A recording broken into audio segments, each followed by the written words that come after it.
de la part de Jésus-Christ, le témoin fidèle, le premier-né des morts, le prince des rois de la terre.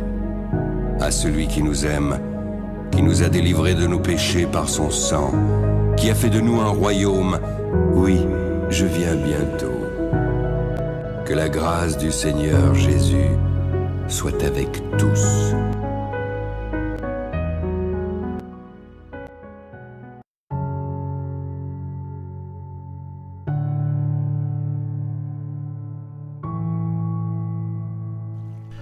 Bonjour à tous chers frères et sœurs, j'espère que vous allez bien, moi ça va très très bien. On se retrouve aujourd'hui donc pour ce nouvel épisode de cette série Rétablir la vérité. Aujourd'hui nous allons parler, on va essayer de suivre en fait une certaine continuité, une certaine lignée par rapport justement au reportage qui était sorti.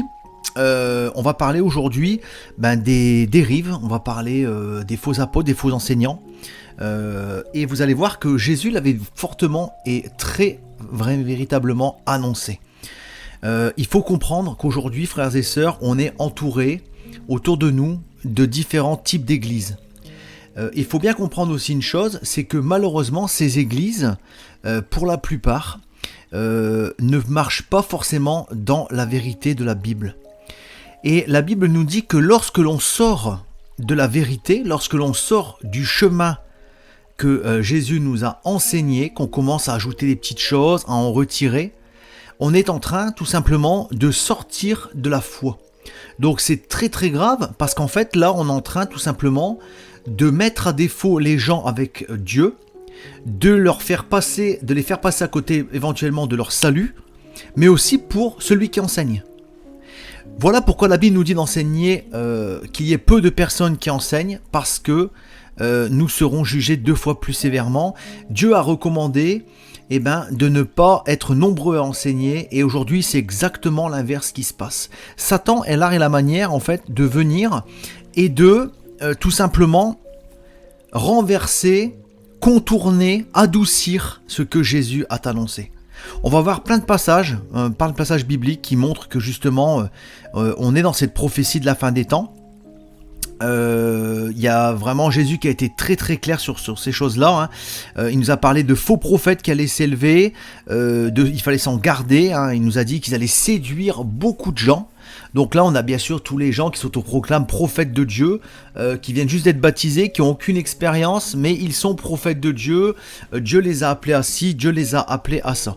Là c'est pareil, on pourrait faire une étude sur les prophètes. Qu'est-ce qu'un prophète selon Dieu? Parce que là c'est pareil, les gens confondent tout et racontent n'importe quoi. Un prophète, comme ils l'entendent, c'est bien souvent l'inverse de ce que la Bible nous dit. Dieu a déjà d'ailleurs condamné dans l'Ancien Testament des gens qui tout simplement s'élevaient en tant que prophètes, et Dieu disait à l'époque, il n'y a dans leur bouche que du mensonge et de la manipulation du peuple, parce que Dieu n'était vraiment pas avec eux, et Dieu le disait, je ne suis absolument pas avec ces gens-là. Donc il faut bien comprendre que les choses sont vraiment claires, il y a toujours eu ce genre d'individus, et aujourd'hui malheureusement dans les grandes assemblées, on a tendance aussi à ajouter des choses, on ajoute des fardeaux, on ajoute des choses là où il n'y a pas besoin d'en ajouter, on complique la foi. Alors ces gens-là sont utilisés par le diable, ils s'en rendent même pas compte, mais on vient compliquer la foi, on vient dire aux gens, vous ne faites plus ceci, vous arrêtez cela, ça vous ne mettez plus, vous n'allez plus sortir dans tel endroit. Tout ça, frères et sœurs, ce sont des choses dont Jésus a parlé dans Matthieu 23, verset 4. Il lie des fardeaux pesants. C'est pesant pour un chrétien, pour des gens qui arrivent, on leur interdit d'aller ici, on leur interdit de faire ça, et il y en a certains qui s'en vont de la foi. Et donc là, ce passage nous dit qu'ils les mettent sur les épaules des hommes, mais eux-mêmes ne veulent pas les remuer du doigt. C'est-à-dire que bien souvent, ces gens-là qui disent ça, en fait, quand on voit dans l'obscurité ce qu'ils font, on s'aperçoit que ils sont encore dans certains péchés, on s'aperçoit que automatiquement, il y a des gens qui n'ont pas une vie en règle avec Dieu. Donc, il faut bien comprendre qu'on n'applique pas des règles humaines au nom de Dieu, au peuple de Dieu.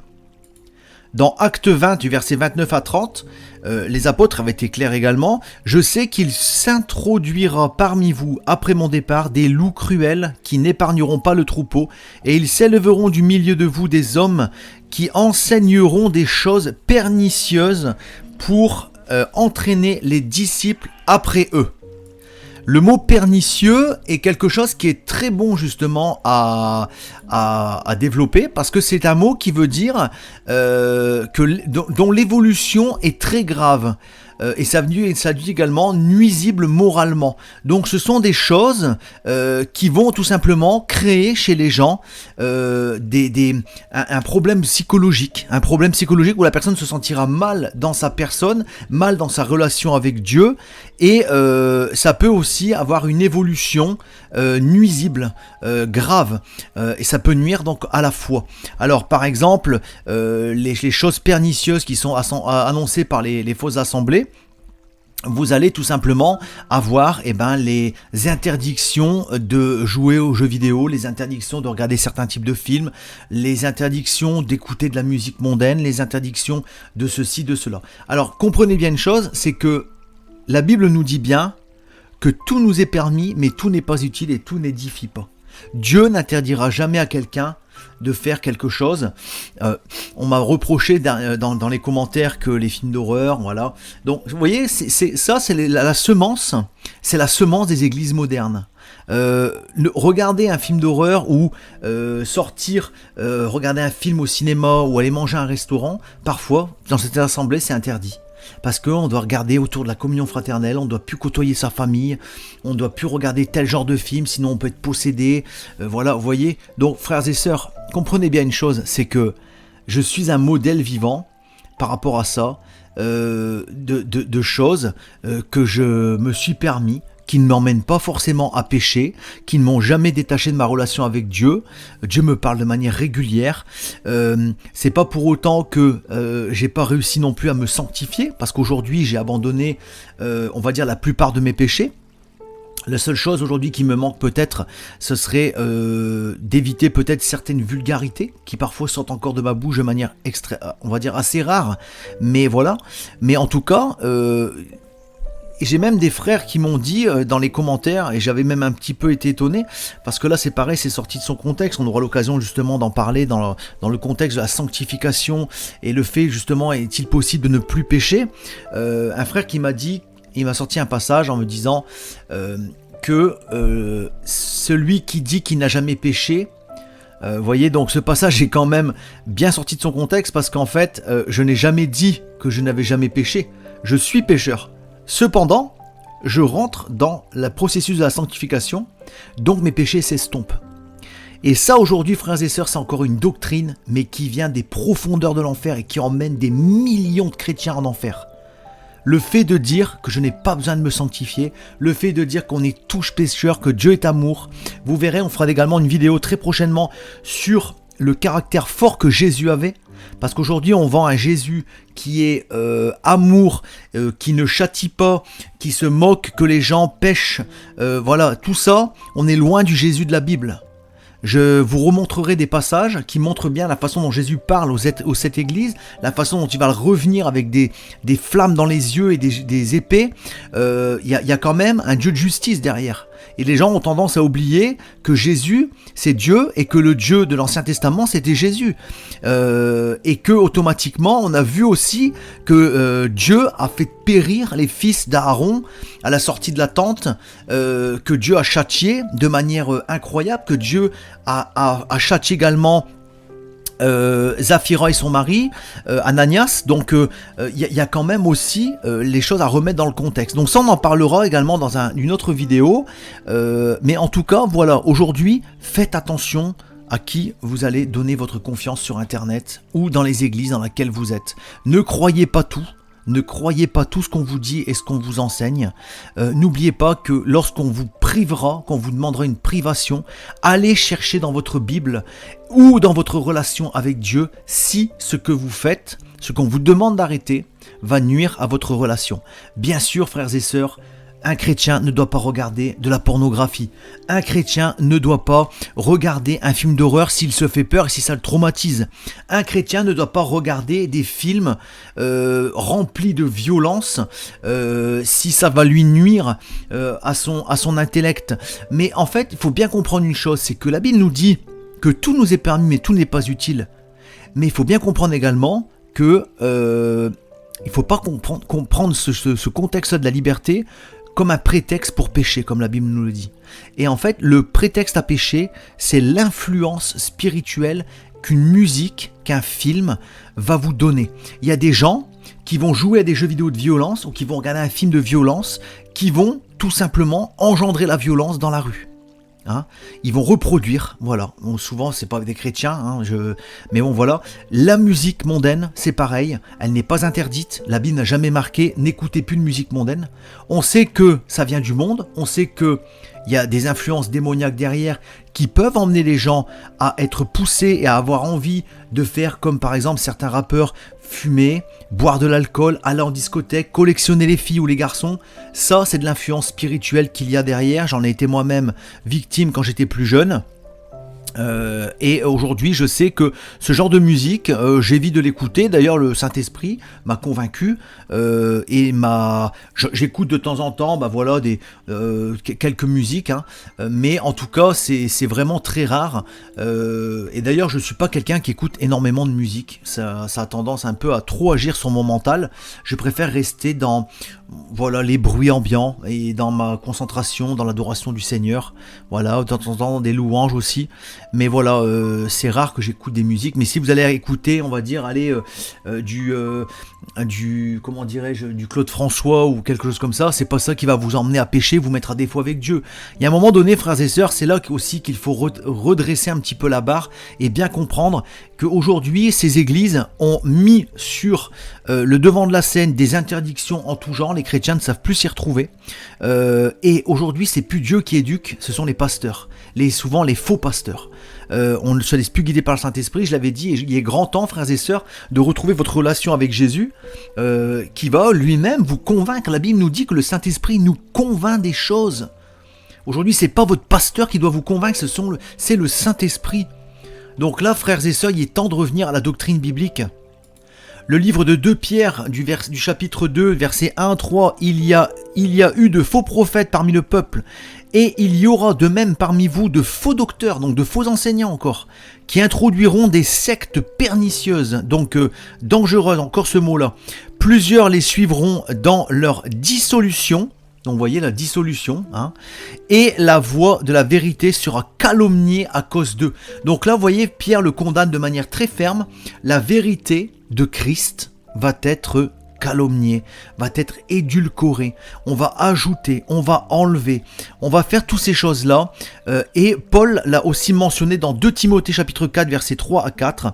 Car il viendra un temps où les hommes ne supporteront plus la sainte doctrine. Aujourd'hui, les gens ne veulent plus d'église primitive.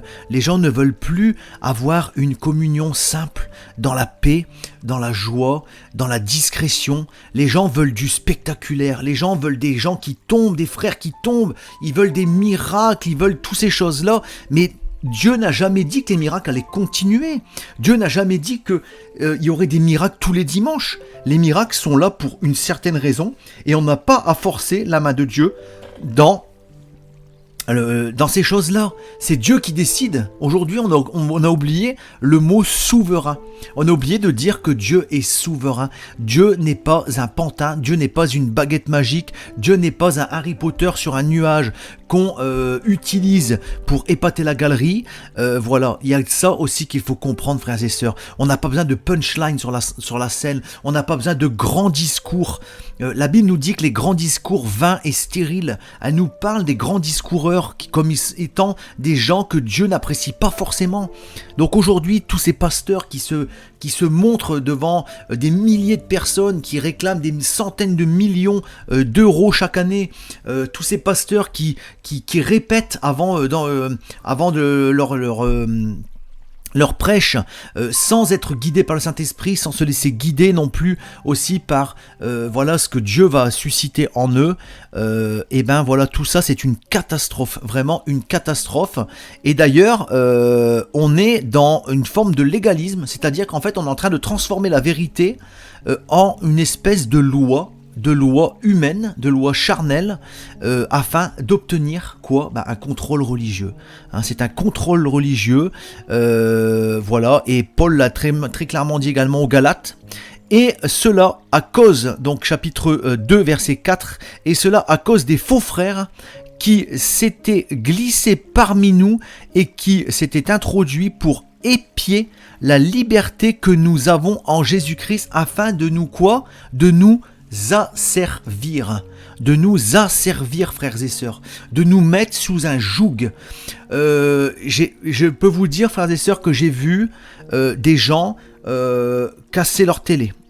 J'ai vu des gens ne plus porter certains types de vêtements qui étaient des vêtements tout à fait simples.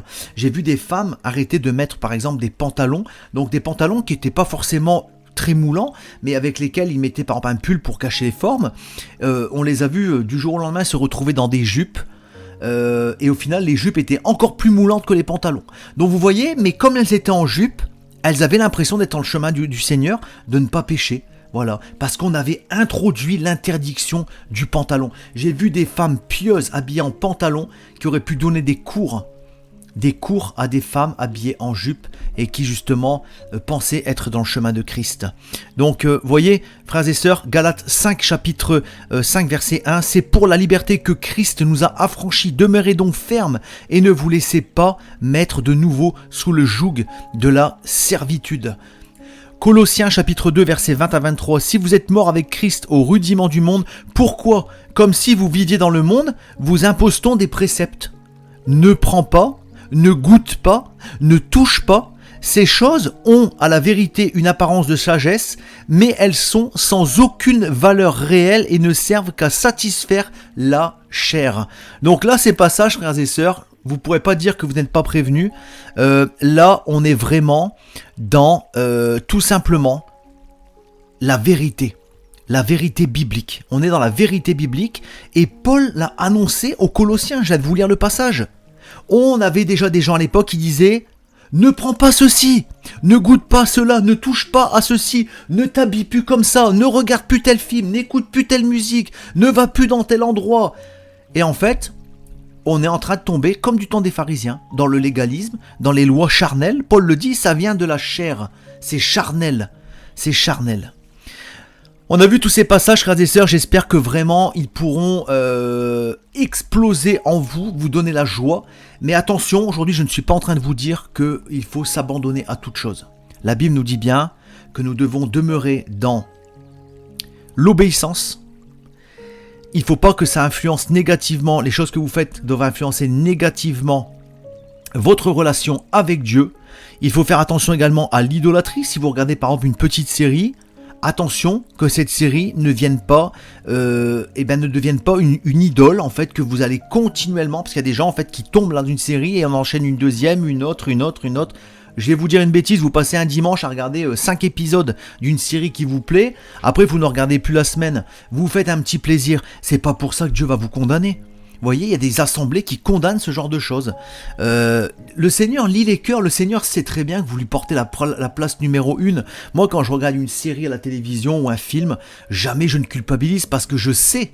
Pourtant, on m'a dit au début, ne regarde plus tel film, ne fais plus cela, arrête de jouer aux jeux vidéo, arrête ceci, arrête cela. C'est pareil si vous faites une partie de jeux vidéo, si de temps en temps vous faites une petite partie et que vous êtes en bonne relation avec Dieu, vous êtes en règle avec lui, vous priez, vous lisez votre Bible, vous apprenez à le connaître, vous continuez à persévérer dans la sanctification, comment voulez-vous que Dieu vous condamne parce que vous faites une partie de jeux vidéo ?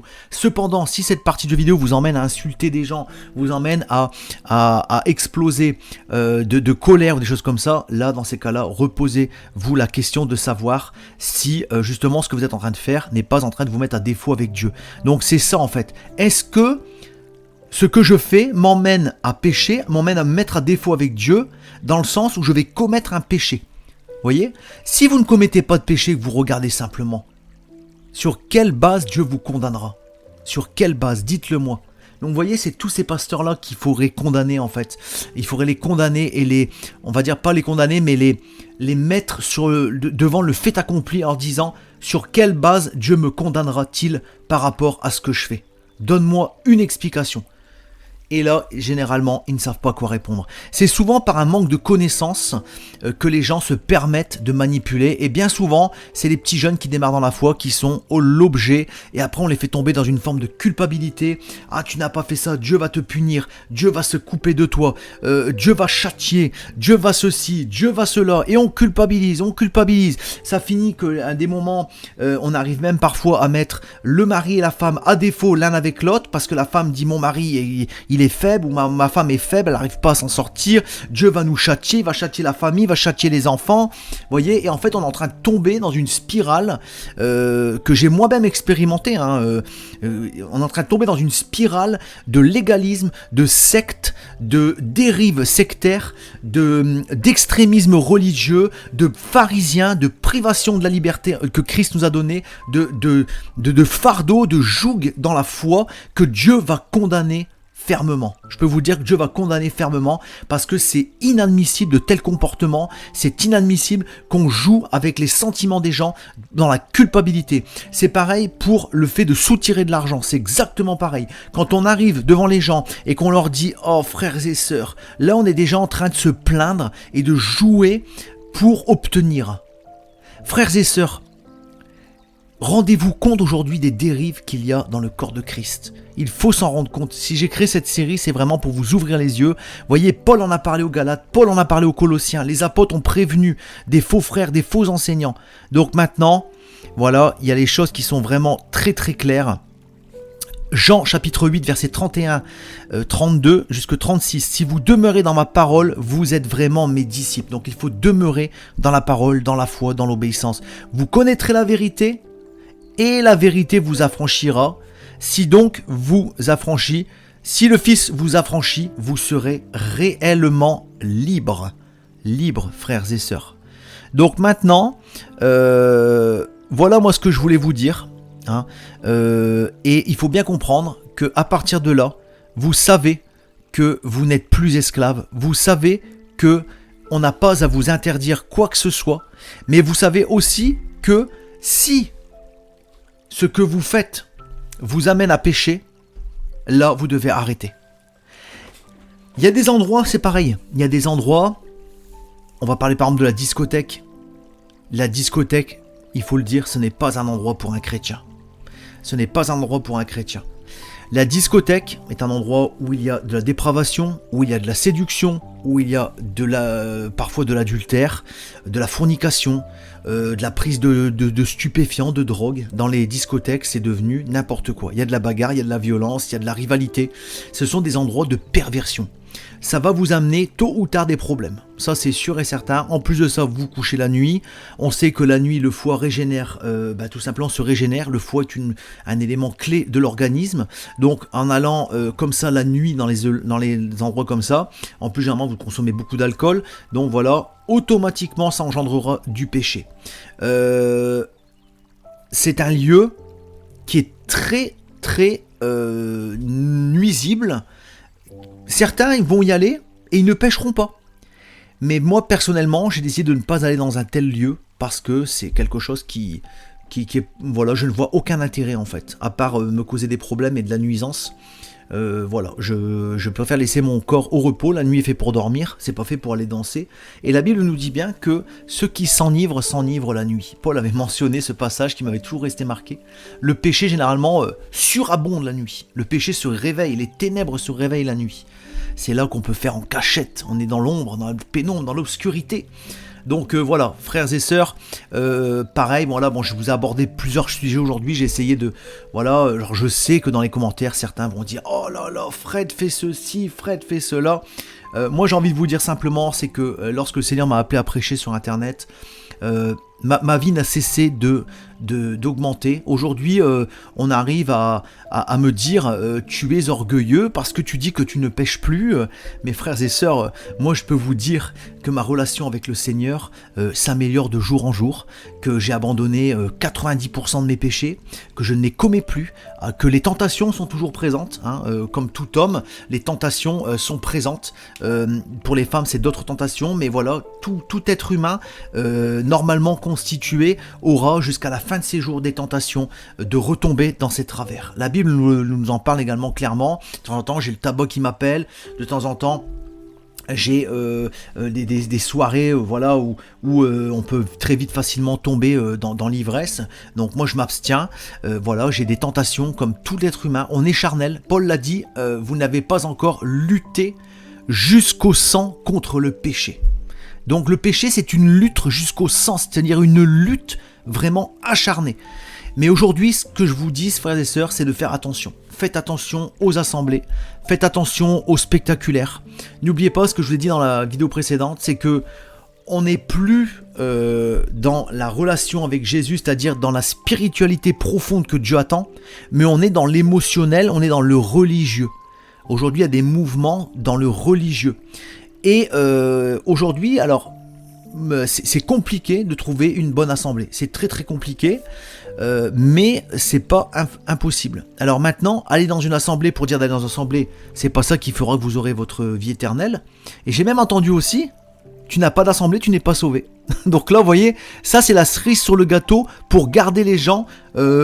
Et quoi qu'il en soit, vous ne quitterez pas mon assemblée, parce que si vous quittez mon assemblée, vous ne serez pas sauvés. Donc les gens y restent, et on peut tranquillement les nourrir de fardeaux, de jougs, de fausseté, de rajouts. On peut enlever aussi des petits passages qui dérangent. Hop. On les nourrit, et on peut tout simplement les asservir. Comme la Bible nous dit, on asservit les gens.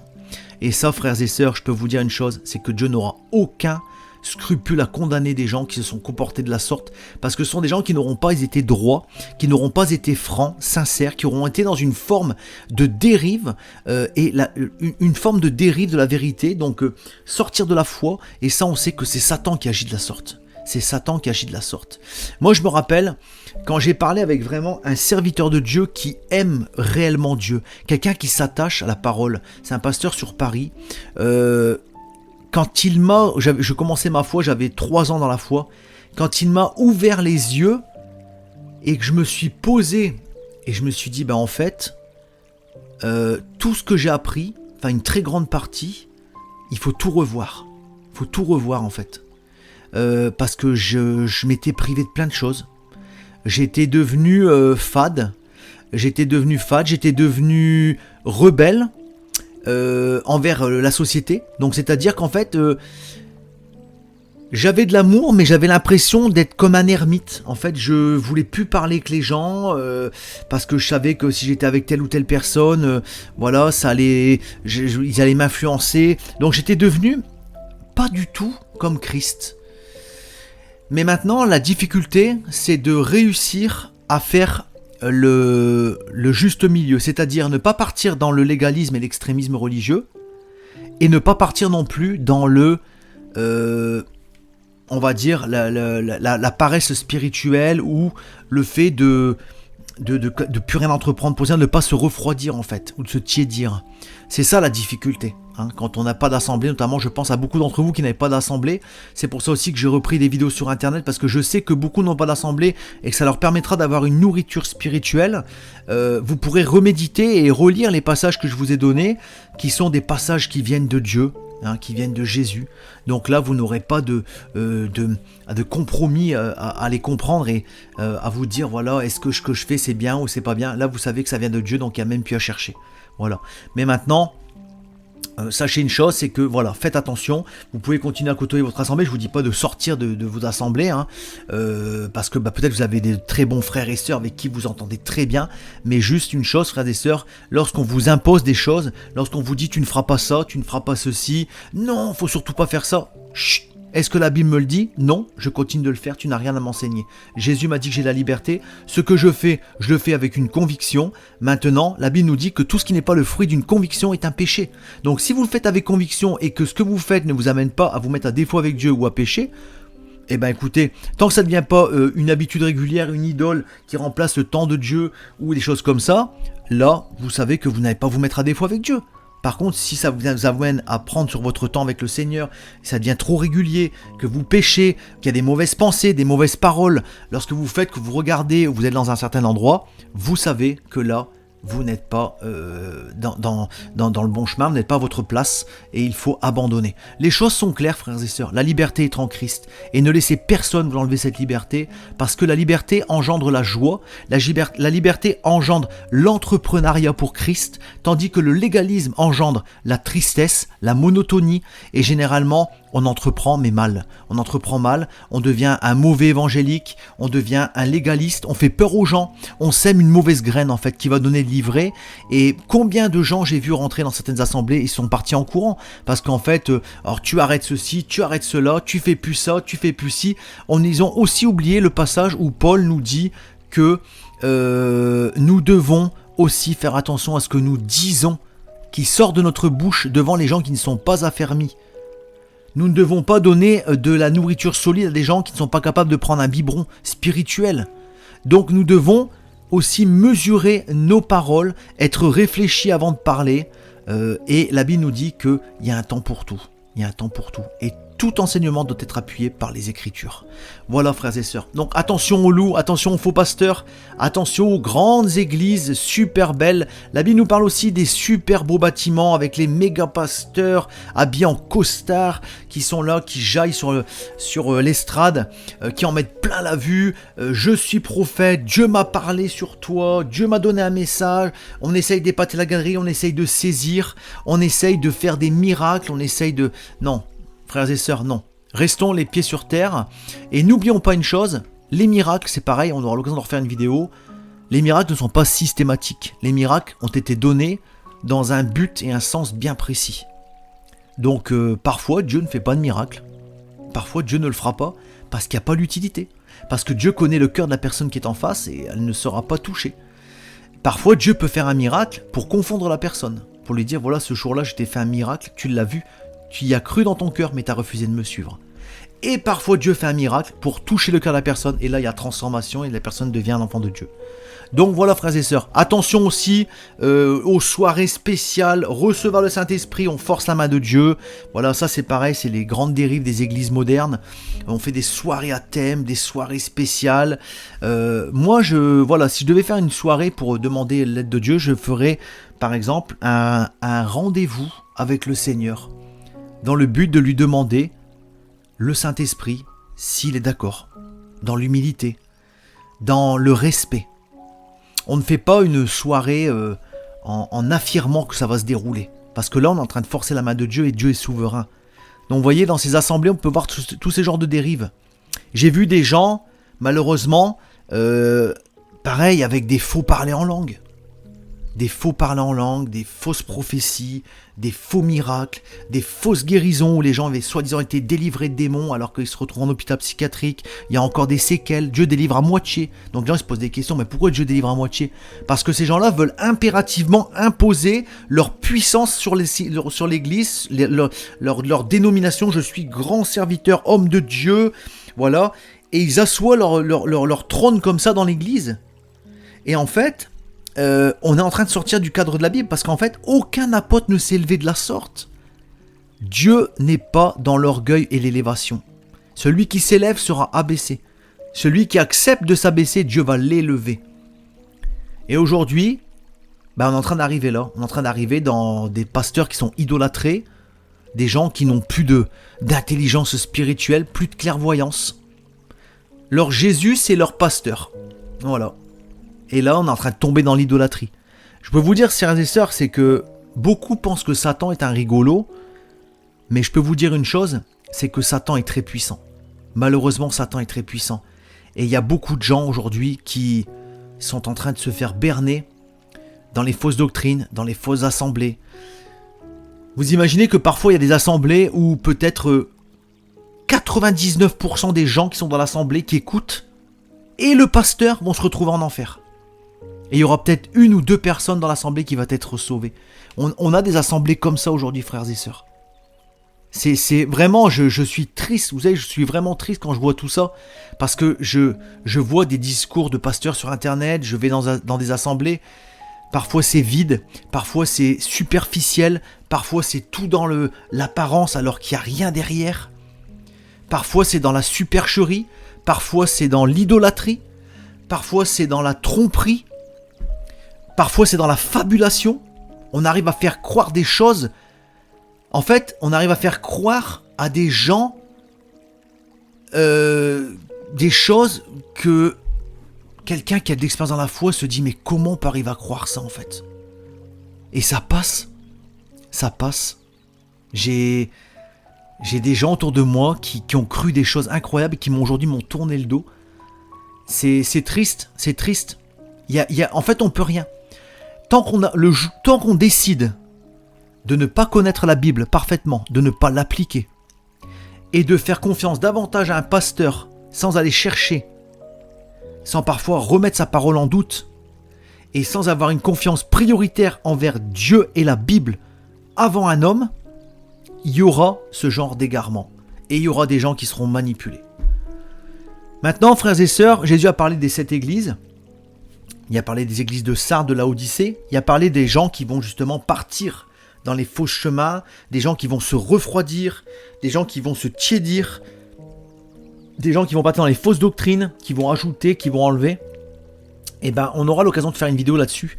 Vous verrez comment Dieu va châtier, comment Dieu va condamner ce genre de choses, et comment Dieu a prévenu et averti par rapport à ce genre de choses. Voilà aussi pourquoi j'ai été poussé par le Seigneur à faire ce genre de vidéo. Et on va aborder plein de sujets. On va aborder plein de sujets, frères et sœurs. Donc en tout cas, ben, merci pour votre fidélité, merci pour votre confiance. Et on garde la foi, frères et sœurs, on garde la vérité de Christ. La vérité de Christ est sur cette chaîne et elle n'en sortira jamais. Parce que je ne veux pas, comme Paul l'a dit, avoir à rougir de ce que j'ai pu dire sur Internet lorsque je serai face à Jésus. Et je veux vraiment rester dans la vérité, continuer dans l'humilité, à me sanctifier, à dire que Dieu est le plus grand, que Dieu est le plus puissant, que je l'adore, que je le remercie de m'utiliser pour aider des gens, que je suis heureux quand je vois des gens qui n'ont pas d'assemblée, qui écoutent mes vidéos, que ça leur fait du bien. Quand je suis heureux qu'il y ait des catholiques, par exemple, qui priaient des saints ou Marie, qui viennent à Jésus, qui ouvrent les yeux, que Dieu les a appelés grâce à certaines de mes vidéos. Je suis heureux de voir qu'il y a des gens qui sont sortis de certains péchés, de certaines perversions, pour revenir dans le chemin de Dieu, qui sont heureux aujourd'hui, qui ont retrouvé une vie de famille merveilleuse. Je suis heureux de ce que Dieu peut m'utiliser justement à travers ces vidéos, toujours dans la vérité et dans l'humilité. Voilà. C'est tout ce que je voulais vous dire aujourd'hui. En tout cas, merci pour votre fidélité. Je vous aime, chers frères et sœurs, et je vous dis à très vite pour un prochain épisode. Allez, soyez bénis, que le Seigneur vous accompagne en toutes choses, dans la vérité, au nom puissant de Jésus-Christ. Amen. Tout pouvoir m'a été donné dans le ciel et sur la terre. Il y a plusieurs demeures dans la maison de mon Père. Si cela n'était pas, je vous l'aurais dit. Je vais vous préparer une place. Et lorsque je m'en serai allé et que je vous aurai préparé une place, je reviendrai et je vous prendrai avec moi, afin que là où je suis, vous y soyez aussi. Vous savez où je vais, et vous en savez le chemin. Je suis le chemin, la vérité et la vie. Nul ne vient au Père que par moi. Abraham, votre père, a tressailli de joie de ce qu'il verrait mon jour. Il l'a vu, et il s'est réjoui. Si vous me connaissiez, vous connaîtriez aussi mon Père, et dès maintenant vous le connaissez, et vous l'avez vu. Et je vous le dis, avant qu'Abraham fût, je suis. Seigneur, montre-nous le Père, et cela nous suffit. Jésus lui dit, il y a si longtemps que je suis avec vous, et tu ne m'as pas connu, Philippe. Celui qui m'a vu a vu le Père. Comment dis-tu, montre-nous le Père? Cette bonne nouvelle du royaume sera prêchée dans le monde entier pour servir de témoignage à toutes les nations. Celui qui croira et qui sera baptisé sera sauvé, mais celui qui ne croira pas sera condamné. Je m'étonne que vous vous détourniez si promptement de celui qui vous a appelé par la grâce de Christ pour passer à un autre évangile. Aucun mensonge ne vient de la vérité. Sinon celui qui nie que Jésus est le Christ, celui-là est l'antéchrist, qui nie le Père et le Fils. Quiconque nie le Fils n'a point non plus le Père. Quand un ange du ciel annoncerait un autre évangile que celui que nous vous avons prêché, qu'il soit anathème. Moi, Jésus, j'ai envoyé mon ange pour vous attester ces choses. Je le déclare à quiconque entend les paroles de la prophétie de ce livre. Si quelqu'un y ajoute quelque chose, Dieu le frappera des fléaux décrits dans ce livre. Et si quelqu'un retranche quelque chose des paroles du livre de cette prophétie, Dieu retranchera sa part de l'arbre de la vie et de la ville sainte décrit dans ce livre. Ces paroles sont certaines et véritables. Et le Seigneur, le Dieu des esprits des prophètes, a envoyé son ange pour montrer à ses serviteurs les choses qui doivent arriver bientôt. Et voici, je viens bientôt. Heureux celui qui garde les paroles de la prophétie de ce livre.